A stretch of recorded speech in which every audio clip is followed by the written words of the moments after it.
Call आते हुए ना आपकी फेवरेट चॉकलेट आइसक्रीम ले आएगी, ठीक है? आप जाओ कमरे में और आराम करो या अपनी फेवरेट वीडियो गेम खेल लो, ठीक है?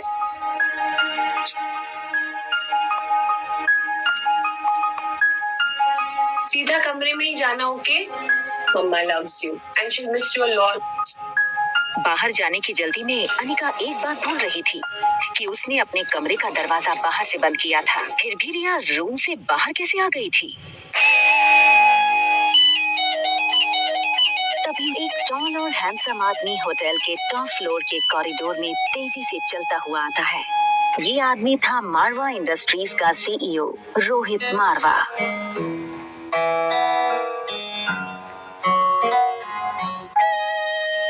तुमसे कितनी बार कहा है कि बिना बताए रूम से बाहर मत निकलो। मेरी बात सुनता क्यों नहीं आ रही? जिस लड़की को रिया समझकर कुछ ही पल पहले अनिका ने बात की थी, वो बच्चा रिया नहीं बल्कि आर्यन था।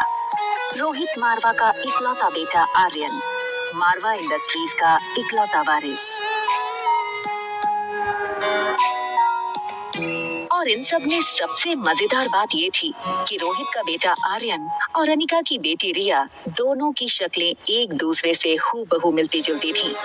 और रिया अभी भी अनिका के कमरे में सो रही थी। तुम्हारा ध्यान कहाँ है आर्यन? मैं तुमसे बात कर रहा हूँ, चलो अंदर। मुझे चॉकलेट आइसक्रीम चाहिए।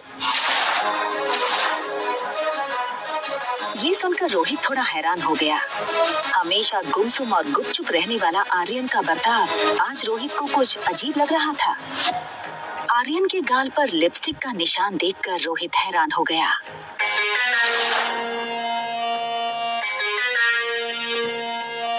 रोहित ने तुरंत सिक्योरिटी चीफ को फोन करके उसके रूम के बाहर का सीसीटीवी फुटेज तुरंत मंगवाया।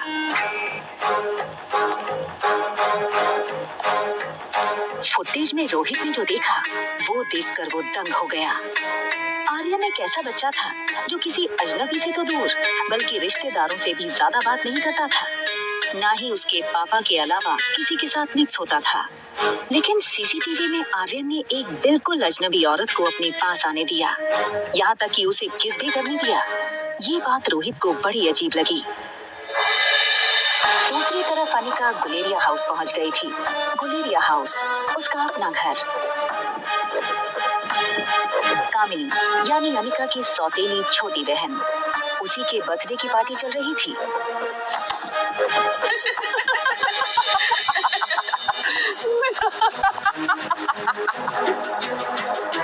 जैसे ही उस लड़की को अनिका ने देखा, उसे याद आया कि वो लड़की उसकी बुआ की बेटी प्रीति है। अगले साल मिस हिमाचल बनोगी और उसके बाद मिस इंडिया। क्या तुम अभी भी कहोगे कि तुम्हारी अनिका दीदी मुझसे ज्यादा खूबसूरत है? हाँ, अनिका दी सबसे ज्यादा सुंदर है। अच्छा, तो एक काम करते हैं, वोटिंग करते हैं। तो आप लोग वोट करोगे इस मोटी और मुझ में ज्यादा खूबसूरत कौन है, ठीक है? ये बात कहकर कामिनी ने अपने एक दोस्त से सिगरेट जलाने का लाइटर लिया और उससे अनिका की फोटो जला दी।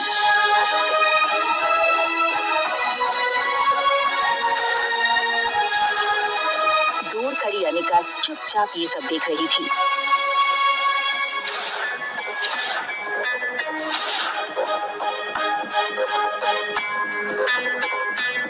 सो गाइस, आप वोटिंग के साथ तैयार हैं?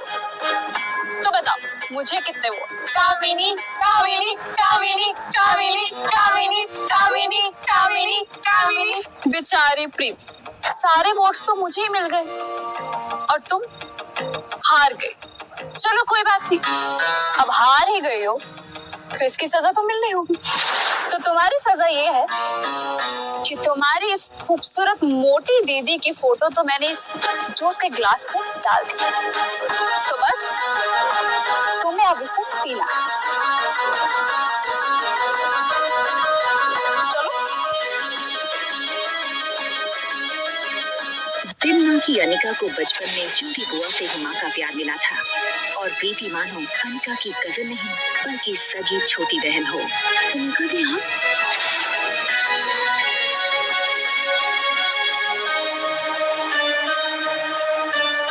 जीत का फैसला खेल खत्म होने के बाद होगा और खेल अभी खत्म नहीं हुआ है। अरे यार, ये अनिका इतनी खूबसूरत कैसे लग रही है? हाँ यार, किसी फिल्म की हीरोइन जैसे लगने लगी। Oh my God, she looks so sexy.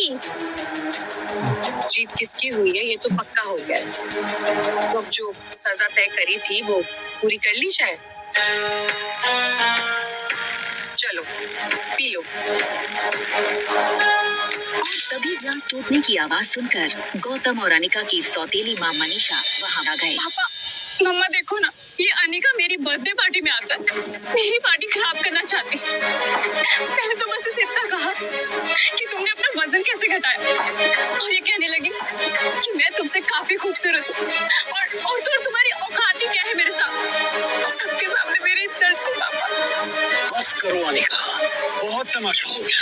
एक डिवोर्स पेपर पे साइन करने के लिए और कितना नाटक करोगी तुम? हमारे साथ अंदर आओ, तुमसे कुछ जरूरी बात करनी है।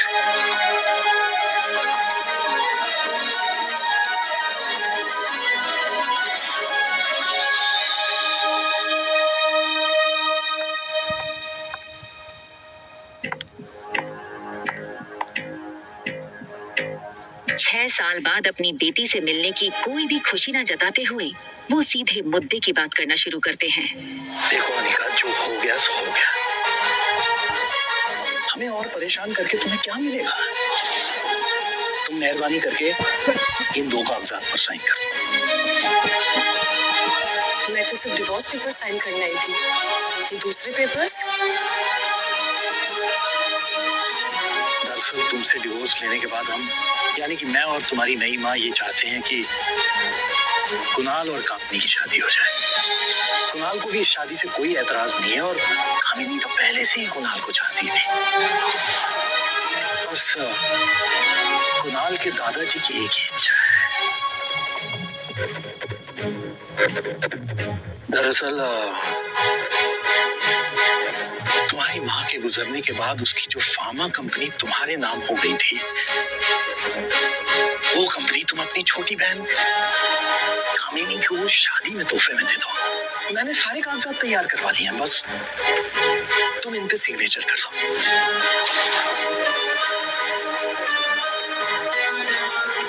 वो कभी सोच नहीं सकती थी कि डोगरा खानदान के साथ रिश्ता बनाए रखने के लिए उसके पापा इतना नीचे गिर सकते हैं।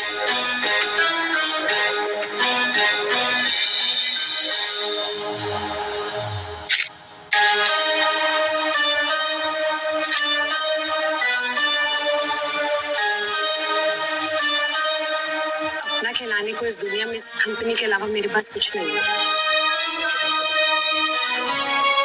माफ कर दीजिएगा, लेकिन ये कंपनी मैं आपको नहीं दे सकती।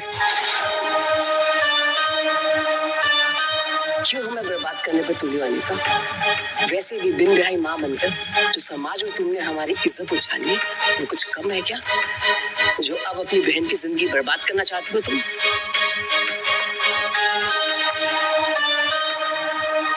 तुम्हें क्या लगता है कि अगर तुम कंपनी मेरे नाम नहीं करोगी तो कुणाल मुझसे शादी नहीं करेगा? वह मैं तुम्हारा।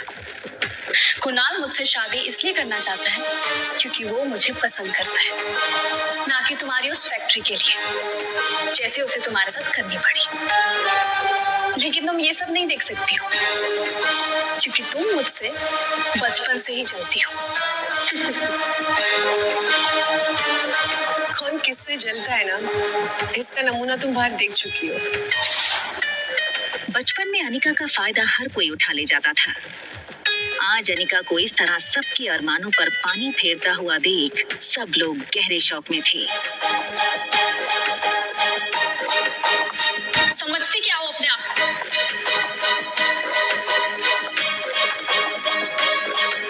वजन घटाया है तो जुबान लड़ाना भी सीख गई हो क्या? चाहे कुछ भी कह लो, मैं कल भी तुमसे ज्यादा खूबसूरत थी और हमेशा तुमसे ज्यादा खूबसूरत रहूंगी। दिखने में भी आगे और पढ़ने में भी आगे। कुछ ही सालों में मैं डॉक्टर बन जाऊंगी। मुझ जैसी लड़की को छोड़कर कुणाल तुम्हारे पास कभी वापस आ ही नहीं सकता।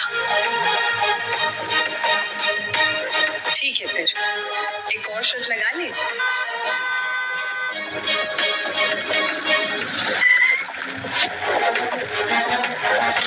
कहाँ गई ये मोटी? 2 घंटा इसने मुझे एयरपोर्ट पे वेट कराया। अनिका, कहाँ हो तुम? क्या कुणाल अनिका को देख लेगा?